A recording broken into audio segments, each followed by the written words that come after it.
Welcome to the Kiwi Mana Bay.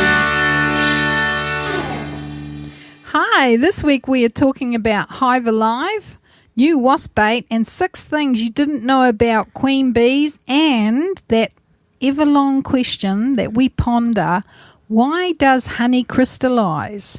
This is episode 85 of our Beekeeping podcast, and it's Sizzling here in New Zealand. Absolutely, and the executive producers this month are Aaron and Lauren Jennings from Jennings Apiaries, and we've seen they've been out to see Star Wars. Oh, lucky them! I haven't even had a chance to get out there. We haven't seen it.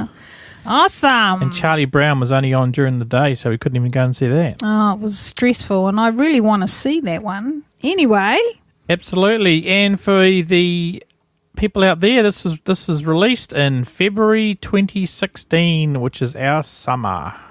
Yep, we're still sizzling here in New Zealand, and temperatures are pretty hot around here, up to 28 degrees Celsius.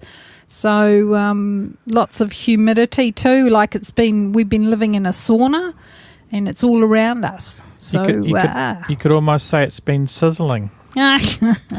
Anyway, I'm Gary, and that's Margaret, and I'm happy to be here with Gary, and we are currently recording as a little bit of drizzle comes down in the wild west coast of Auckland, New Zealand. That's right. Our podcast is about beekeeping, gardening, and a bit of political issues, which we will touch on later. And we also go off on tangents. And often Absolutely. Snow the dog may start barking. Yeah, she likes to have a few words in her tangent too. So welcome, and thanks for taking the time. Absolutely. Where can we find the show notes, Gary? Show notes are at kiwi.bz or bz/85. Awesome. And shout out to our amazing listeners in Nelson, New Zealand. And did you know, Margaret, that Nelson was the location of the very first rugby game ever played in New Zealand? I did happen to know that because we went and visited the rugby field where it was played, and yeah, awesome. And that was on May the 14th, 1870. And a Gemini baby. Absolutely, and the contest was between the Nelson College side and the Nelson Football Club. And if you want to find out some more information, there's notes in the show notes. Awesome, and that's very interesting to those of you who are into rugby. And the interesting thing about that too is that at the time when we went to visit this site, we were doing geocaching, and we had this cool little geocache traveller called Nelson. And Nelson was a womble. Yeah, he wombled down to Nelson, and we still have him. We still have him, and he's looking after Boo, which is another geocaching traveller. So yeah, we don't really do geocaching much, do we? Too much bee stuff. Yeah, we're busy buzzing. And you've also got a big shout out to our listeners in Greece, Lauren and John. We had some wonderful emails, and I've done a little update blog of what's going on in Greece at the moment, and I've just got another one, so that will be ready for you when we've got the show notes all in place. And yeah, that was really good to get that information about what's happening over in Greece. And a local shout out now to Tracy. And her 84-year-old dad, Rod. And they've put some photos of their latest inspection of their top bar hive, or foundationless bench hive. Yeah, no, you got that wrong, Dale. Sorry. It's a bench hive, which he built himself. I thought it was a top bar hive, the one we put bees into. Okay. No, this is his bench hive, which he made himself. Yeah. He's gone foundationless, and when you look at the photos, no gloves. So well done, Rod and Tracy, and thanks for sharing that with you. You can also access that, guys, on the World Wide Web on that link. Absolutely, and thanks for coming along this week. We appreciate you coming, and thanks. We know life is busy, and we appreciate you taking the time to come and have a listen. Yeah, thanks a lot, guys, and we appreciate you spending time emailing us and calling us, and yeah, we're happy to help, and we are available for those kind of things, and we're constantly getting questions coming through, so we love to share the answers with you. And we also do the Q&A, but that's a bit later on. Okay, well, what's happening at Kiwi Mana? We are going to our first podcasting conference on the 12th of February, which is soon to be in a couple of days, won't it?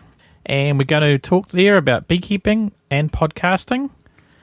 And we're going to meet some other podcasters, we think. Yeah, we understand that there's going to be some well-known podcasters out there, and also we'll learn some new stuff about how to present to you. And yeah, we've been invited to join as one of New Zealand's most prolific podcasters, as Gary and I, and Gary doing his interview. So yeah, that'll be interesting. Yeah, it should be interesting. I've only met a couple of podcasters, so that'll be good to meet a whole lot. And we went to Matamata, but we didn't go to Hobbiton. Well, we did go to Hobbiton. Well, we did, but we didn't actually take the tour. We couldn't afford to pass the gate.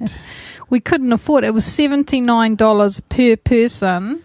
Yeah. And in New Zealand, that's a heck of a lot of money. That's a lot of money. Could go for dinner with that. So that would have been about $160, eh? Yeah, so we just had a cup of coffee and bought a T-shirt. And pretended we were there. We were living the... what's it called? The Lord of the Rings trilogy in our own minds. Exactly. We haven't actually seen the last Hobbit movie, have we? So indeed. Maybe we should go and buy that, and then we can say we've seen it.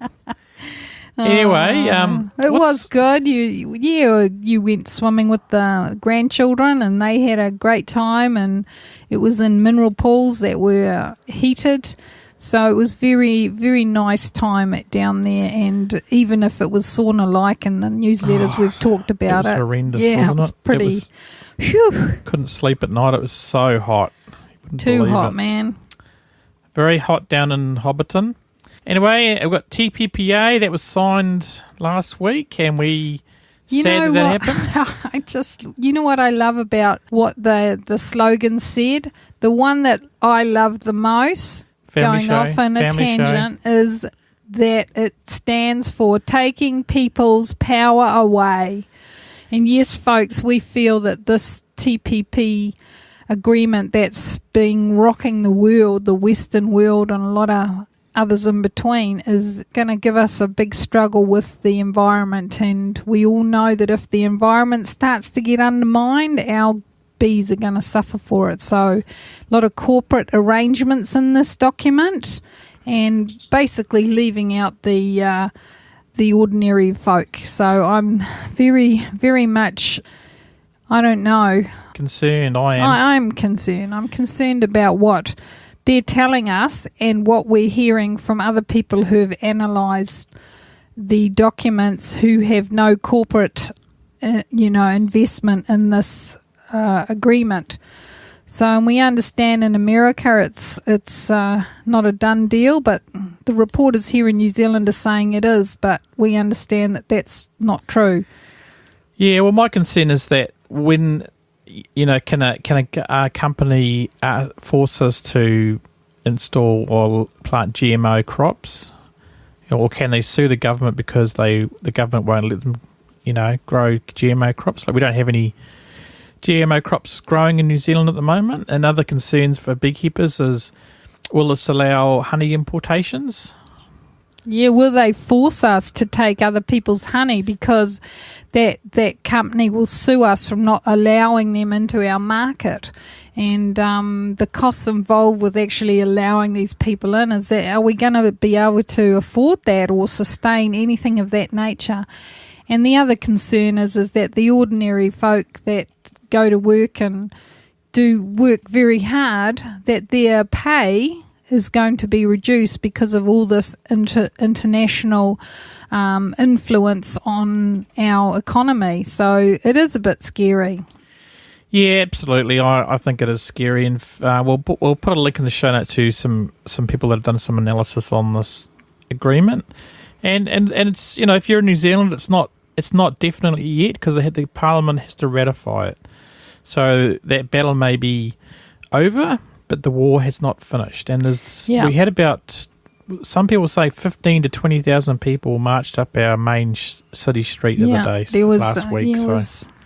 It was amazing. good. I admire them for standing up to it. And then the rhetoric from the politicians is that these people love to go and, that he actually described it as that these people love to go and rent a crowd and do a protest. So I'm not very happy with that kind of comment, because in New Zealand we have a democracy here. We led in, the Springbok tours and against racism and that kind of thing. And it was, I think in New Zealand we even gave women the vote, So New Zealand's very, very aware of how we should be living our lives and how we should be good to each other and, support each other. So I wonder sometimes if we're going to be forced into certain positions as such because of this corporate arrangement. Indeed. Tangent over. Moving along. What new news have you got, Gary? I've got some interviews booked for this year, so I've sent some requests out to invite people to come on the show. And how many people have got back to you? Can you share who's coming on? Is it a secret? I don't know. Well, we've got Frank Lindsay from Wellington. He's he's a author that does a column in the Beekeeping magazine in New Zealand. We've also got Mary Canning coming on. She's the owner of a Follow the Honey shop near Boston in America. Awesome. So we're getting a few people coming on. Well done, Gary. And also we've got JP the Bee Man from Louisiana. His famous YouTube videos of him removing bees from wool. So we've enjoyed watching those, JP, and really, really thank you so much for coming along, and thanks to Frank, and that will be coming out in due course when Gary gets that all sorted out. And Mary. Yep, thank you. Awesome. And the Beekeepers Q&A update. Some people are asking, can we release those as a podcast as well? And just interested to see what you think. So drop us a line at info@kiwimana.co.nz. Just to clarify, sorry. Just to say if you are keen to see them as a podcast, or if you're keen to come along. And we've done a few now. We've done about 4 or 5. So no, we've only done 2. No, we've done 4. Have we done 4? Yep, we have. Have we done 4? Yes. 4? I thought we've only done 2. No. Oh my goodness! It's like it flew by though. You were so into it. Was so into them. Life is just one big beekeeper Q&A for me. But tell the guys out there, Gary, what a Q&A is all about. Well, we have a thing on there's a service called Blab on the internet, and it's basically like a voice conference. And we won't talk about it too much. We talked a lot about it last show. And then people dial in, and we had some good people come in last time. We had some people from, so a lot of them weren't beekeepers, so they were asking about how to get started, and also there were a few people were like gardeners and were sort of asking what's the best plants and stuff like that. So it was interesting. Yeah, and I think basically, guys, you can come on and join us on the internet, but you don't have to speak your question. You can just put Q with a / and ask the question, and that will come up on the screen and we can answer it for you. We're hoping to get some brave souls on the next one who actually will, come online and talk with us and have their live streaming, picture coming through. So we hope that you guys will do that. And and we had the Fat Bee Man join us, and that was interesting. That was really cool. I enjoyed that very much. Yeah, so just drop us a line if you'd like to see them as podcasts. Yeah, and also just if you want to email some questions before we have the Q&A, we'll notify you through the newsletter when that's going to happen, and then you can just email us back with your question. That'll be awesome. Absolutely. And what's up with you, Margaret? What's this Hive Alive business? I thought all the hives are alive.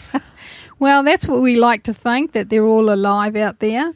We've had some slow things going on. I've had a couple of drone-laying queens, which I might have mentioned previously, but those colonies are just not going to recover.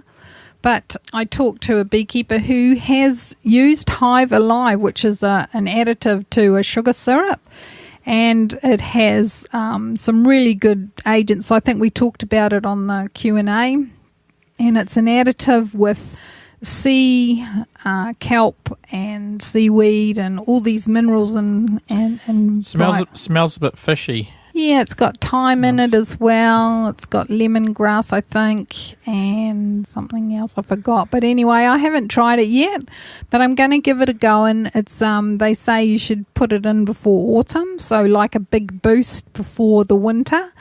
So we'll see how that goes, and I'll keep you updated on that, guys. And the next thing, we're talking about beekeeping courses.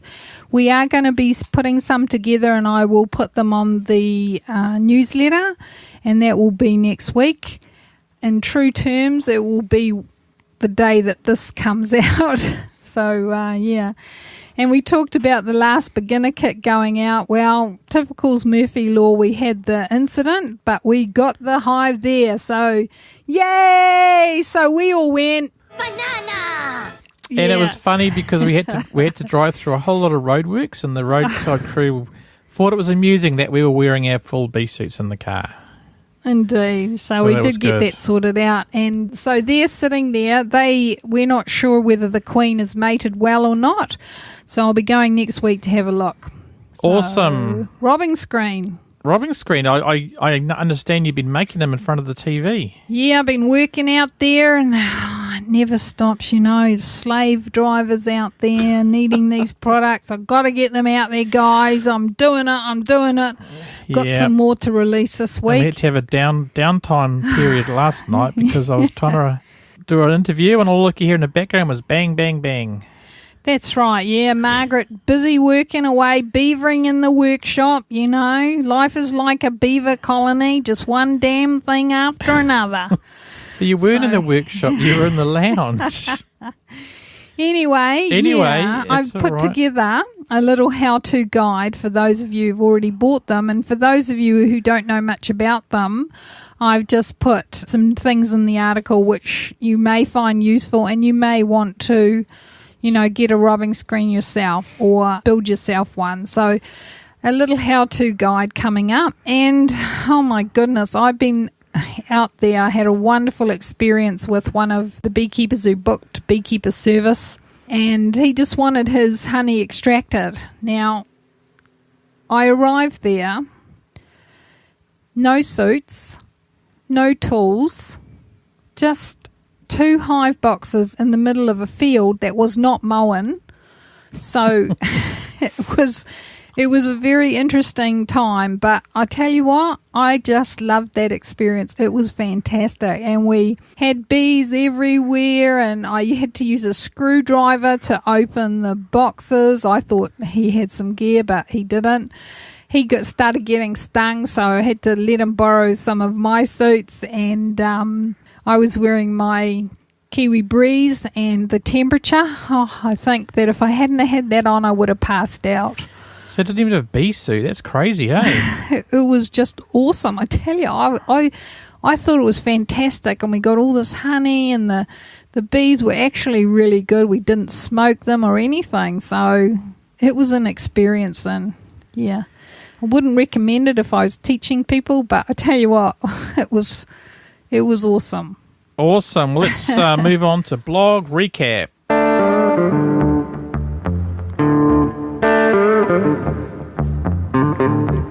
Blog recap, where we recap the blogs.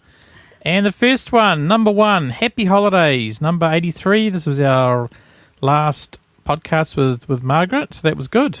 Yay! Everything is awesome. And the next and we did have Happy Holidays, didn't we? We did. And the next one was Commercial Beekeeping in Australia, when we talked to Victor Croker from Australia, and that was good, and that's been very, very popular. Yeah, so that's a real hit. And, we apologise to Victor because we misunderstood his last name, so our apologies, Victor. But it's all been sorted. It's all been sorted, and it's Victor Croker. So go and check out what he does over in Aussie. Absolutely. Now, third most popular one was the Beekeepers Q&A. The Fat Bee Man Don joined us. So that's been very popular. Yeah, you can see why, because, he does a lot of work with the bees. He loves the bees, and we were thrilled that he came online, and we had a bit of fun with that because he knows what he likes and common sense. Yep, absolutely. Let's move on to beekeeping news.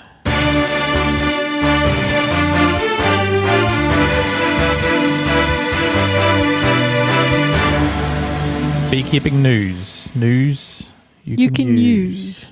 When do you use it? Whenever you choose. When you're invited to a barbecue, you can go. Did you know that why does honey crystallize? You can educate all your friends. Yeah, talking about beekeeping, you can have a conversation forever. People just love to hear about it. So this can be another one you can add to your repertoire, guys. Yep, and some people just glaze over when you start talking about bees, but that's all right. Some people crystallize, and now you're going to find out why. This is a great article from Honeypedia. That's a good name. About why honey crystallizes and some ways to stop it. Stop it doing it? Yeah. Okay, awesome. And... Yes. Da-da-da-da. It crystallizes when the glucose separates from the water. Oh, I see. Because honey is made up of glucose and water and what else? Fructose. Oh, yeah, you know it. I do. I read this article.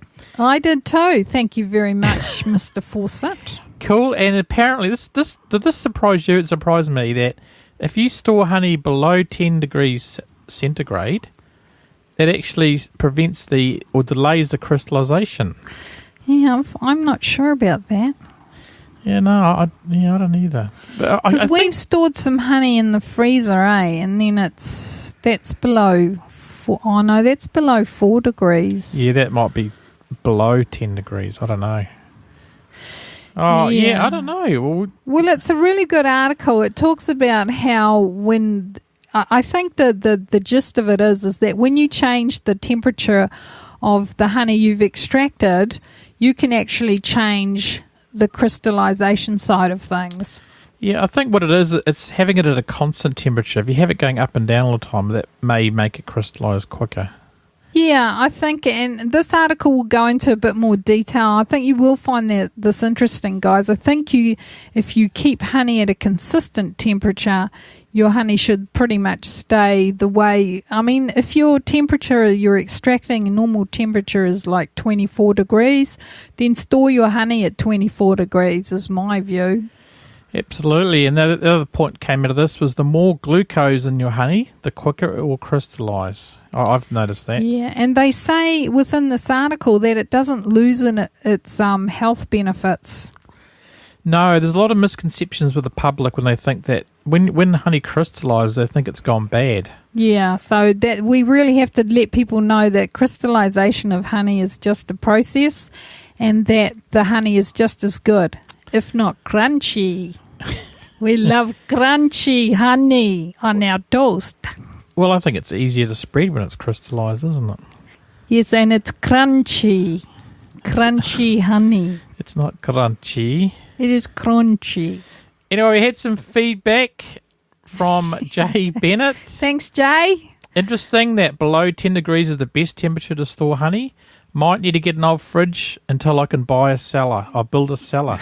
Yeah, good idea. On you, Jay. Yeah, we've sort of had we talked about this on some of the other things that, people modify fridges and, old chillers and make them into warming units so the honey stays consistent. So, you guys are so awesome out there telling and sharing us about all your inventions. So keep it going, guys. Absolutely. And share what your results are with us, and we can share that with you guys. Yep, we're learning together. Always learning, guys. And speaking of inventions, there's been a new wasp bait developed in Nelson, which is now publicly available. Yeah. And this is wasps in New Zealand are like yellow jackets. So Nelson is the place you've talked about where rugby first started, and yes. That's in the South Island of New Zealand. And just, Yeah, awesome. The new wasp bait is called Vespex, and it's just been released to the public, as we said, and it looks promising at controlling wasps or yellow jackets. Yeah, our Department of Conservation through the government has been working with these people, and there's some really good information. And Gary has actually taken the leap, haven't you? I have done the exam and passed. Yay! Well done! Yes, thank you. Thank you, yeah. And you've got to pay $58 to now become a registered user. And then you've got to buy the actual product. So I haven't done that yet. It's interesting. I don't know if we'll need it here, really, but... It's been... we've had a lot of rain, so the wasps don't seem to be as bad, but the common wasp, which is a smaller one, I have noticed that one around at the moment. As we speak and put this on air, there's actually drizzle. So it's raining, it's humidly hot, but the rain, helps keep the wasp numbers down because they drown in it. Absolutely, because generally their nests are in the ground and they usually have like a hole, and generally if the water's pouring into it, it's a good way to do it. And if you're brave enough, that's one way to kill the wasp nest is put a hose pipe in it and just turn it on. Okay, well, after extensive development, Nelson-based company Monsanto has announced the release. Monsanto. They all sound the same. Monsanto. Ugh. They're not Monsanto. I know. Don't tar them with that brush. I don't. I'm just saying it's the toe. Okay. Announced the tangent alert. Announced the release of Vespex on Monday. It's a protein-based bait. So it targets wasps, and apparently it's not attracted to bees, and I think they've even had it near beehives, and the bees don't go nowhere near it. Okay. Yeah. So you can only use it when the wasps are going for protein-based stuff. Okay, and it contains the insecticide fipronil. Yes. So, and I did a bit of research about that, and it seems okay, but if anyone's read anything different. Yeah, let us know. This is what's coming out there, and they've been trying it, as I said, with the Department of Conservation, and they're asking the public to help out with this whole program because they're doing it in our local area, and they're asking for volunteers to come along and help support them to do the bait traps. Oh, are they? Yep. Oh, okay, because we heard from Jenny, who lives near the beach, Bethel's Beach. Yeah. And they're doing it out by the Cascades. They're using this product. Which is another area, just across the valley from us, a very popular walking area, and the kids love going there. There's a golf course there as well. So it's been a very prolific place for wasps. So hopefully it all, And there's a quote. On the Monsanto site. This is about, is it safe for bees? Someone's asked the question. Vespex was designed to contain nothing that is attractive to bees. They simply have no interest in it. In addition to this, the stewardship controls applied to the use of Vespex further reduce any chance of exposure to bees or other non-targets. Tests of beehives positioned beside areas where baiting with Vespex has been undertaken and the bees have been tested and show nil traces of the active ingredient. Awesome. Okay, so they have no fipronil in their system. Nope. Well, you can see why. You can put a plate of cat food out and no bee will land on it. Well, that's right, because they aren't protein hunters, are they? No, bees are vegetarians. Vegetarian woman working hard. That's what someone said the other day, and it was a woman, so I don't know. Okay, that's interesting. Anyway, and there's a video on there about how to do it. It's actually it's quite funny in some ways. And also it gives you an opportunity to do the test to become a registered purchaser. Yep. And if you do the call, if you watch that video a few times, you'll know all the answers. That's what I did. And we got some feedback. Feedback about the wasp control? Yep, from Phil Chandler from BioBees. He also says beer also works. Bees are teetotalers. Yeah, but beer is so nice, Phil. Yeah. We can't be feeding beer to the wasp. The thing is that with the beer thing is that they don't take it back to the hive and kill the hive, do they? They just go back to the nest. The wasps just take it back to the nest and have a party. No, I think those traps that Phil's talking about, because he's got a video on his YouTube channel, they actually get stuck in the trap and they can't leave. Check out. Whereas Vespex, they do take it back to the nest. That's it. And they use the sharing, because the wasps share food together, and that's how it kills the whole nest. Awesome. So they'll die. If you'd done the exam, you would have known that. I know. That's why you do the exam, so I don't need to know that. Yeah, it's true. And Jennifer Finnecane has said, I've noticed quite a few yellow jackets around, more than usual number. Great to see a new bait trap available. Yeah, I think this is an interesting point that Jennifer, makes, is that we had that last year, Last year was really heavy with wasps. This year, it's been a lot lighter, and I think it's because of the long periods of rain up where we are. I think it is, drowning the colonies. But, yeah, I think it's great that they've found this product. I also think the robbing screen is another part of it, which, we've developed because of wasps. So. Yeah, absolutely. Yeah, and what's this Nikita saying? Nikita Honus, kill wasps. Wasps are the bees' number one enemy. Yeah, they're those little... And Zeta? Zete Porange. Please make one for the home garden. Yeah, that's the problem. I think these ones here are they're really designed for commercial use, because to get started, you've got to spend $60, and you've got to spend the smallest packet is $65. Yeah, you're looking at about 120, it's about a bit that of an to outlay, get started. isn't it? Yeah. So with freight and everything. So yeah, I mean, it's promising. I think if we can get, I sort of was thinking about when I was reading the article that if we can get a big push to kill them through some of those big land areas that are owned by the government, like the parks and reserves and all that sort of thing, then maybe it will help. Because in New Zealand, the wasps love it because we have very hot conditions. The land becomes quite dry and cracks. And when it becomes dry like that, and because we've got lots of hills and valleys and everything like that, they tend to do really well, and they make their homes in these cracks. And so that's why when it rains heavily, they drown, because those cracks get full of water. But it's such a paradise for them. So I'm thinking if we can do a big hit this year and get a lot of the colonies killed before winter, I think that we might just have a really good chance to stop them from breeding and causing more, losses. So absolutely, I'm very hopeful about this. This could be a good product for our other apiary, because they have a lot of wasp there, don't they? They did. Anyway, let's move on. Yeah. Okay, wow. 6 things you didn't know about queen bees. This is a great post from Hillary in San Diego, and she discusses some information about queen bees. So we just wonder, how many of these did you know? I quite like this. I like the cut of her jib. I love the way she's presented her website. I think you guys should go and check it out. Yes, it's a great website. Okay, so let's move on to this great post from Hillary in San Diego, California, and she discusses some information about queen bees.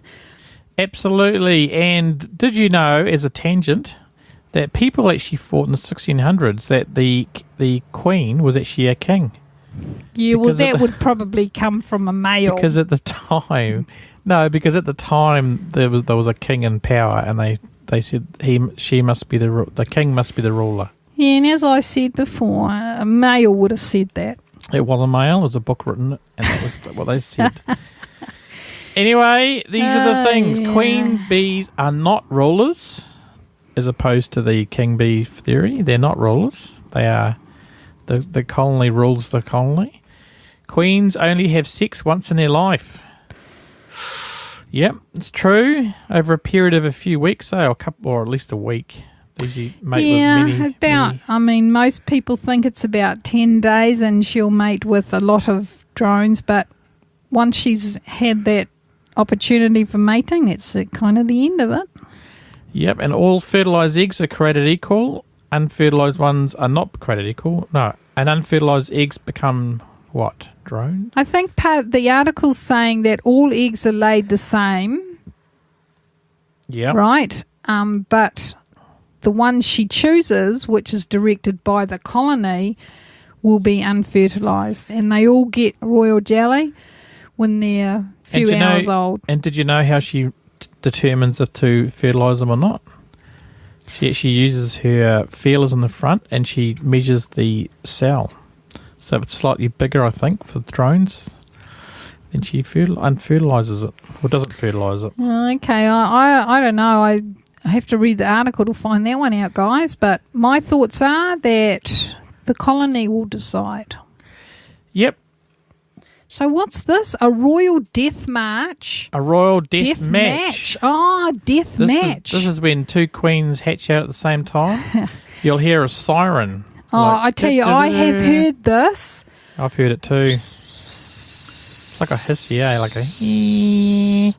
And it's quite sharp. It's not as good as my one, but there you go. Yeah, listen for the siren. I've heard this when you've had few cells in a colony and the queens are starting to come out and they start making that siren noise. They call it, what is it called? Piping. They call it piping. Queen piping, yeah. You think they'd just ignore it and then hide, but no, they both pipe. No, they're challenging. It's part of the instinct. That's why bees are so awesome. They just know exactly what they want to do. It's like male deers. They do the thing called the roar. They roar at each other to get rid of them. And that's a real headache when you watch what happens. Ooh. It does. Tangent. Oh, okay. Stingers bring death and life, not barbed. The stinger is not barbed. And they will not, so they don't die if they sting someone. And they have been known to sting people, especially when you've been handling a lot of queens, apparently. Obviously, because the queen pheromone might still be on your hand. Yeah. And it thinks your hand's a queen. That's interesting. My understanding is that bees can sting other insects and not die because the skin of the human... the stinger doesn't get stuck in human skin, but you mean the stinger does get stuck in human skin? In human skin, but in mammals. But in another insect, I thought that it didn't get stuck. So I found that, I'm not sure. I think that's what I've heard too. I think that's true. Yep, so I think because we've got skin, it actually gets stuck in it. Yeah, and I think talking specifically about a queen, she has to use that. She uses that stinger to get rid of her opposition. Absolutely. And the next one is royal indigestion. What was this about? Is this about them being it could be windy tummy. It could be... I think bad constitution. I think this will be because the bees feed her. And the other thing, did you not know? I didn't know this. Well, I kind of did, but... You kind of did? Queen bees do a crash diet before swarming. The actual bees will stop feeding her, and you'll notice she'll get a lot slimmer, because if she's not slim enough, she won't be able to fly very far. Yeah, it's interesting. We were talking about queen bees today, as it happens in one of the apiaries, and how the new queens that are born... This year I've noticed they look a lot slimmer, but then when you've got your older queens that are a couple of years old, they're actually looking a bit chubby. It's all that Coke they drink. Sorry? No, the Coca-Cola, soft drinks. Just kidding. My girls don't eat that stuff or drink that stuff. Crikey, Gary. Anyway, Hillary writes, as the sole bee in her caste, the queen bee is an illustrious member of the beehive. She is not only unique among her colony's population, she is vital to maintaining that population. A queen can lay up to 1,500 eggs a day. Although egg laying is her main gig, the queen has many other qualities that may surprise you. So read this article, guys. 6 things you didn't know about the queen. The all-important bee. Yep, absolutely. And this next story... Yeah, and don't forget to check out Beekeeping Like a Girl, all one word, .com. Yep. And you will have a look at this website, guys, and give us some feedback, or get in touch and tell her how much you appreciate this article. Yeah, leave a comment on this article saying that you saw it on Kiwi Mana. That's it. Awesome. Absolutely. Yeah.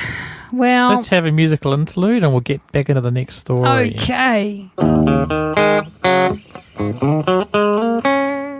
This one's a great story, but not as great as you first think unless you read the whole article.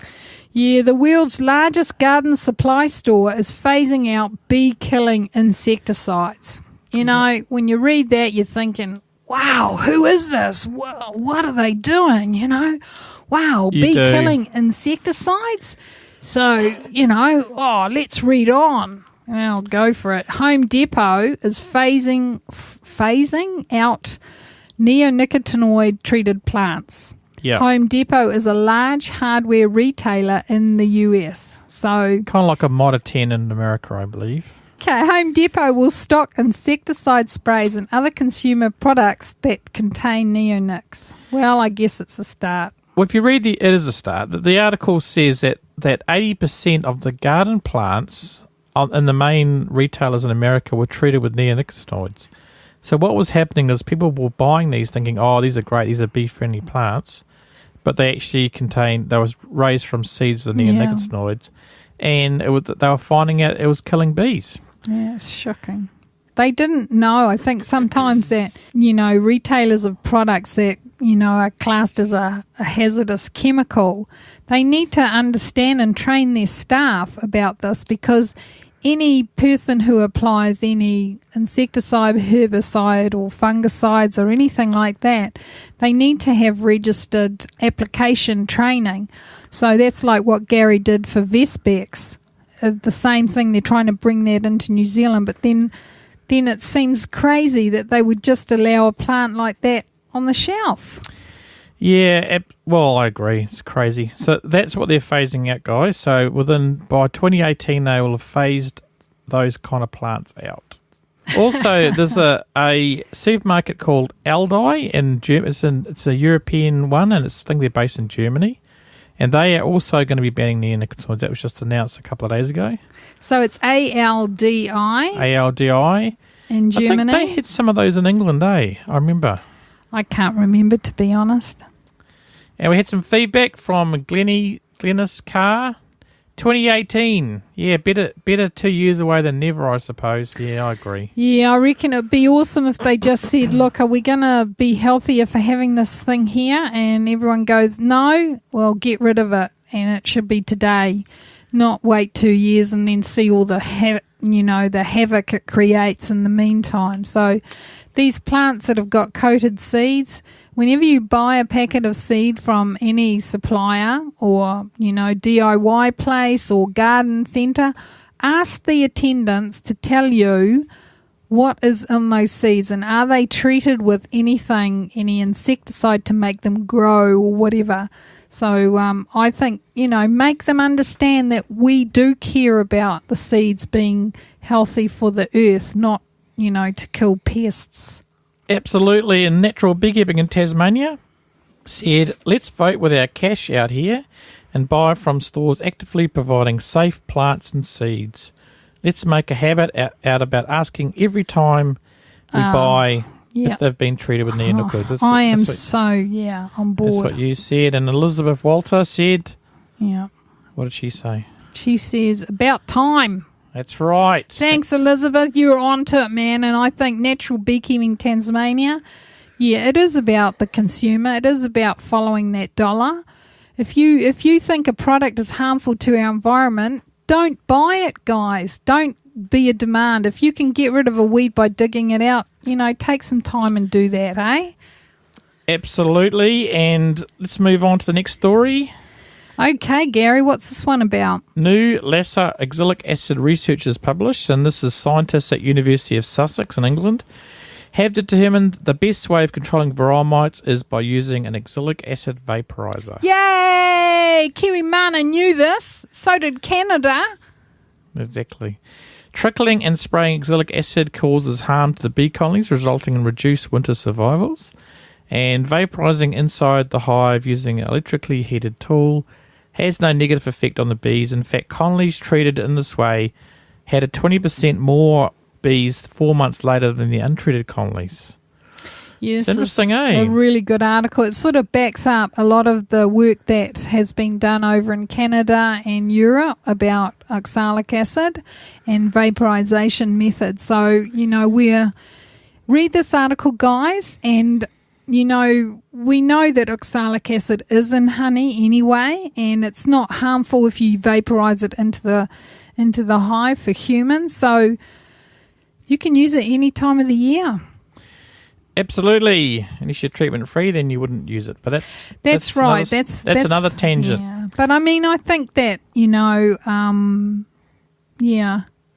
And Professor Francis Ratniks, yep, he's the guy leading this. Yeah. And he quotes, beekeepers should use only the sublimation method, which is the vaporization method. If you apply oxalic acid in this way, they can be confident that it will kill most of the mites and will not harm the bees. Sublimation method? And this article was from Adventures in Beeland. Friend of the show. That's awesome. Thanks for sharing that with us. And the comment was said that scientists determine how to control parasite without harming bees. And so sharing this article with us has meant that it can, you can look after your bees in a way that is not harmful. It won't create resistance in varroa. And this treatment is definitely what we would class as organic as such. Yeah, absolutely. And there's an article there from the Sussex University as well. And you can actually get the full article, but I think you have to subscribe to get the full scientific paper. Yeah, I tried to go in and have a look, but didn't want to go through all that rigmarole. No, I think you got to be a member of some society. Exactly. So, but anyway, that's cool. And the summary's on their page. And you can buy a vaporizer. I think online. That was the concern, that they published this thing, but you couldn't just look at it. It wasn't available on a public, open up the document, have a nosy. Yeah, true. Next story, moving right along. Coming up to the end of the show. Infrared, the next generation in colony management. And using an infrared camera to check your bees during winter. And cameras are coming down in price, and now you can get adapters even for your mobile phone. This is an interesting article, but I sort of lost the will to live as I was, I sort of think I've got lots of time here, guys. But this article had some pictures, so that sort of helped me to enjoy the article a bit more. Okay. Yeah, so they're saying that using this infrared technology will help you check your bees, but my personal view is that is it going to stop people from actually checking the health of the cells? Oh, I don't think so. Another thing the article says is that if the colony is a very small colony, it will not actually alter the side, because it has to be the heat of the side of the hive. It will actually not affect that. So you might think it's dead, but it's not. Oh, okay. So is there more work involved in this? No, I think it's just a bit of a gimmick thing. But I tell you what, JB, the bee man, who we're interviewing soon, he actually uses this. JP. Yeah. He actually uses this to find how far the colony is in a wall when he's removing it, doing a cutout. So I can see that being really useful. Yeah, that makes a lot of sense to me. And I think on the whole, if you've got 1,000 colonies and you just want to see, how the clusters are going, that might be the way to go. Yep, absolutely. Yeah. So it says here, have you ever wished that you could check your bees without having to suit up, get the smoker going and dismantle each hive for inspection? How about in the winter when it's too cold to inspect bees without chilling the cluster? Or maybe you want to remove a bee colony from a wall or ceiling but don't know where it is or how big it is. Oh, they did actually mention that. Interesting. Yeah, so that's awesome. So yeah, the next generation colony management, they call it. So read this article, guys, and it will give you a bit of an indication of some of the technology that people are trying to develop to help us manage our bees. Absolutely. And we actually talked a bit about this on the Talk with Victor as well, because the Bunyip Beekeepers got one of these cameras. So it's interesting. Yeah, it's good. It would be good to get some feedback from the guys who are actually using, this technology, and let us know how it goes for you and the benefits and maybe some of the, drawbacks. Yep, absolutely. And we had had some feedback from the Natural Beekeeping in Tasmania. Again, thanks, guys, for taking time to give us your feedback because, that's awesome and it's good to hear the views from out there because I got plenty of my own, but it's good to hear other people's. Indeed, and they say, I will be interested to know what the bees think given they can respond to a wide range of wavelengths. Oh, that's a really good point, eh? I wonder if it does affect the bees. Yeah, I think that's a really good point. Something to ponder as we sit out in the apiary. Absolutely. Let's move on to questions from you. Questions from you, where we answer questions. Can you play that again? I love that you. one. That one's so awesome. Can you, First question. How to make beehive frames. This is from Connor in Wellington. We must do a video about this. Well, we're obviously talking about what kind of frames. Well, I'm assuming he means assembling them. It's hard to say. You're talking about wooden frames here. We're not talking about plastic ones. If you're talking about plastic ones would be harder to make. Plastic ones, you'd probably have to go to a production line in a factory that produces plastic stuff. Yes, no, I think he must be talking about wooden ones. Yeah, I believe he is, and I'm sorry, Connor. No disrespect, but I was just leave Connor alone. Yeah, but going a bit bananas here, but you are. You need to have some dinner. Anyway. Oh dear, dinner. We're hungry. We've released some. Do you want to go and get something to eat? We've released a new product this week called eyelets. And hang on. Let's go back to this, how to make beehive frames. Making beehive frames is pretty simple. We've got some articles on our website, and if you go to our homepage and you go to the top right corner and you put a word in that product box, it actually searches for our blog articles as well.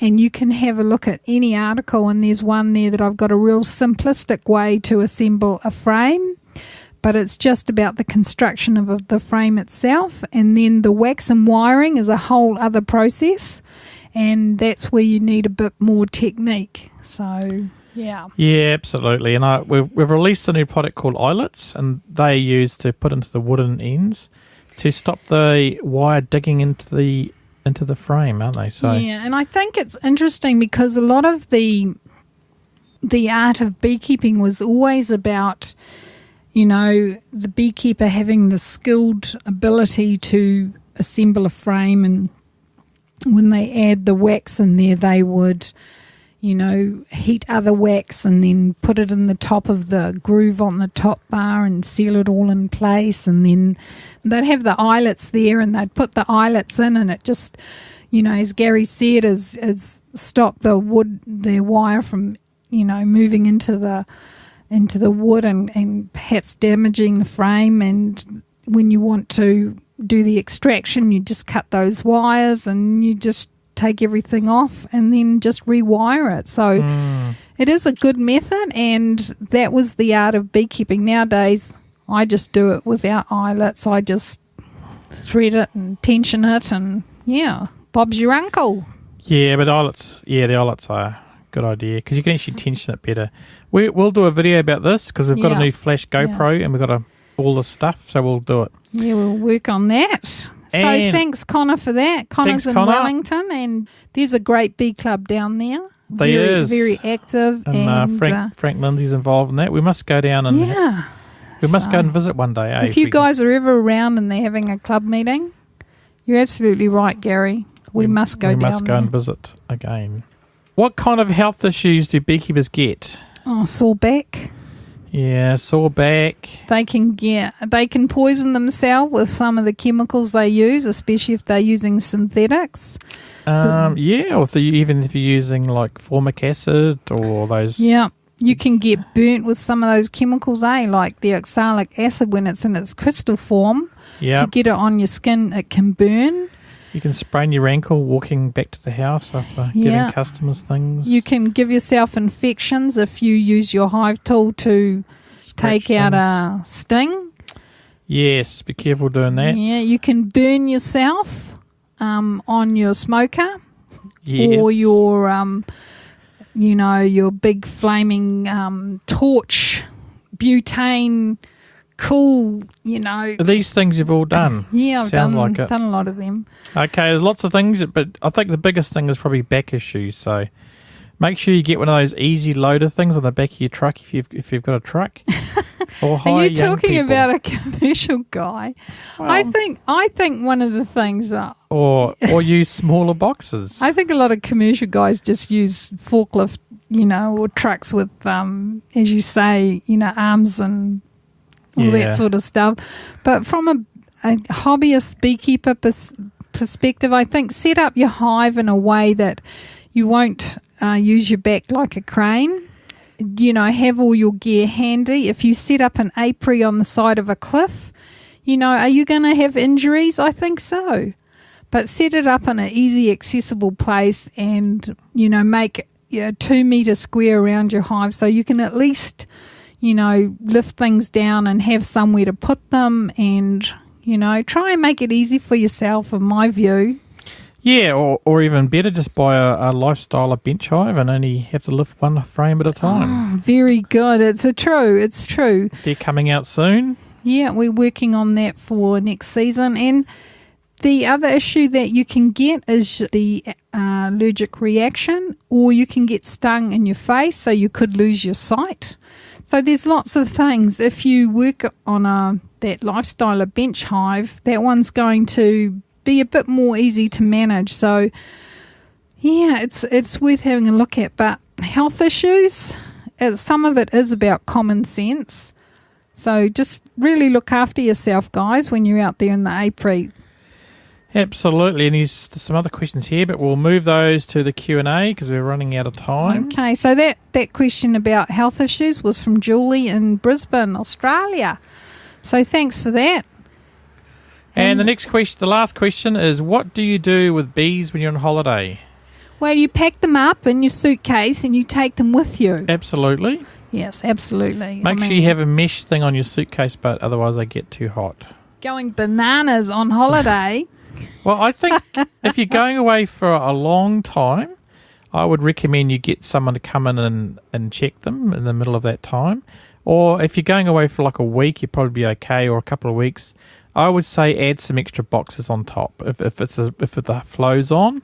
Yeah, I think that's a good point. And if you do have someone who's a mentor or a support person, make sure that you've got the gear there for what they need, or give them your notebook with your inspection sheets on it so they can get an idea of what might be needed. Or just inspect them before you go away, take your 2 weeks off, and then do it when you get back. Absolutely. Let's move into feedback from you. Oh, there's bees in the house. Those bees were recorded this summer. Anyway, we've got a new feature this week, guys, called Random Review. They probably have a bit of an accent because they're Kiwi bees. Yep, absolutely. This week we have a new thing called Random Review.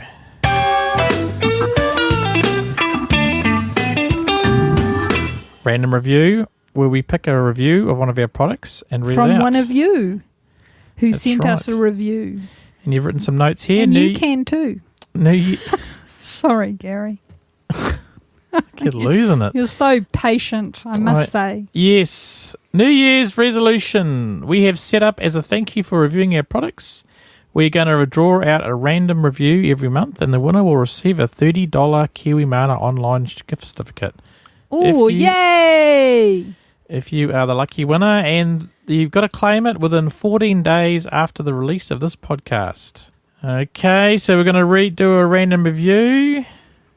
Awesome. Are you ready? I'm ready. Ready. The winning number is 001. Number 1. Wow, that's awesome. So if you are number 1, you are now number 1. We have to name the person. They won't know. And the person is Frank Cook, who bought some beehive frames. And Frank says, I recently bought 20 3/4 kit set frames. Pleased with the purchase, easy to assemble and arrive safe and sound.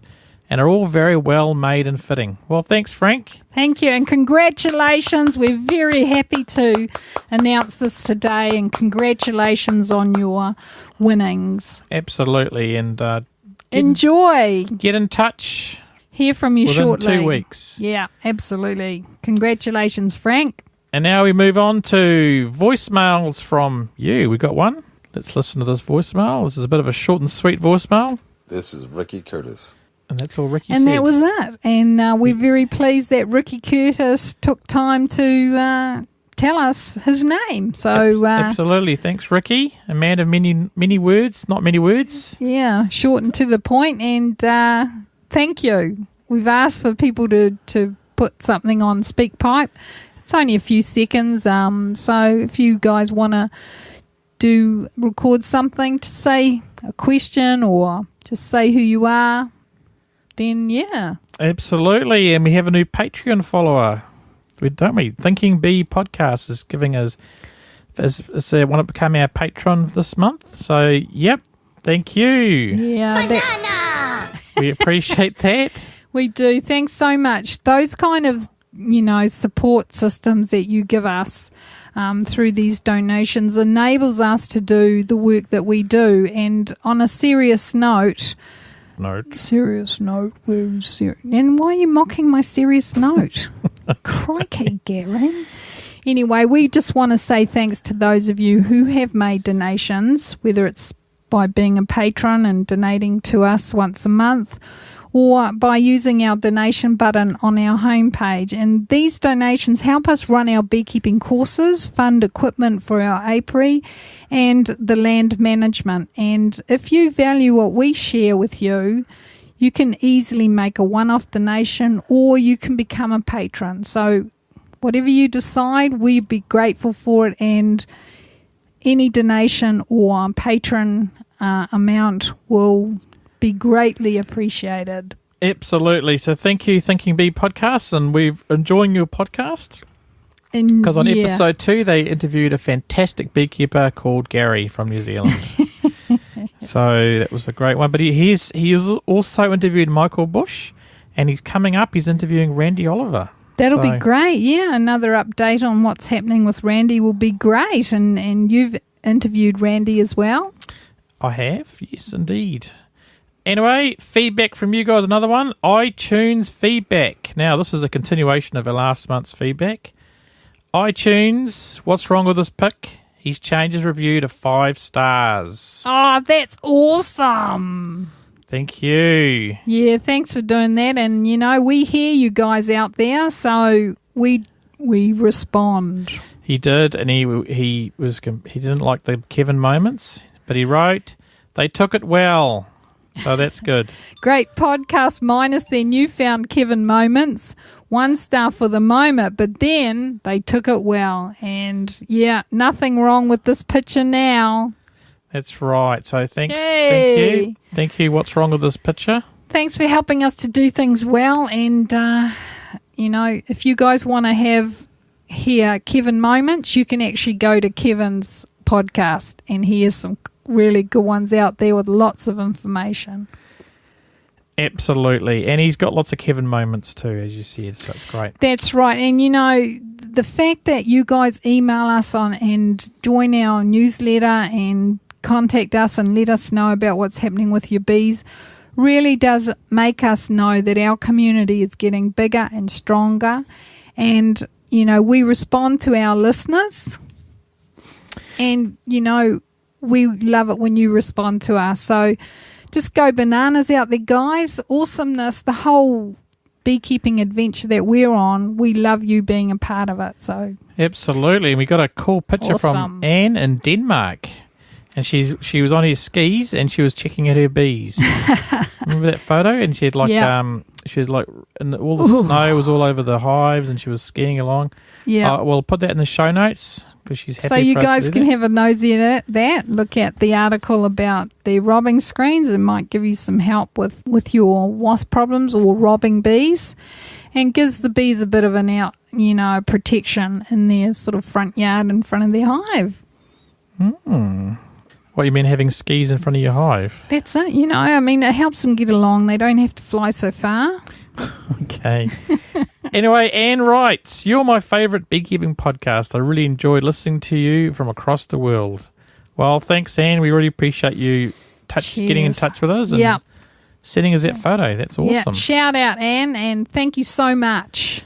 Okay, and if you want to keep in touch with what we're doing, the best way to do that is to join our newsletter. That's it. We come out every 2 weeks and we give you information about what we're up to, what we've been doing, some beekeeping tips, and also beekeeping news from around the world, not just New Zealand, even in Denmark, other countries, and whatever you guys are enjoying the most. I think probably one thing I would like to say at this time, Gary, is that we're coming into a very long end of summer and the nectar flow is huge at the moment. There are some queens that are coming into the fore really quickly at the moment, and no reason why. There's just lots of food around. There's a lot of nectar in the brood areas. If you haven't got enough space for that I really, warn you guys to manage the nectar flow and make sure the brood is sticking together and that the queen has got space to lay. Absolutely. You've got to give the queen room to move. Thanks for joining us this week, guys. It's been great to talk to you guys. And we really appreciate all your feedback and your letters and everything else. Yeah, and thanks so much for taking time to join me and Gary here today from little old New Zealand. And we say... banana! And enjoy. Absolutely. Thanks, guys. See ya!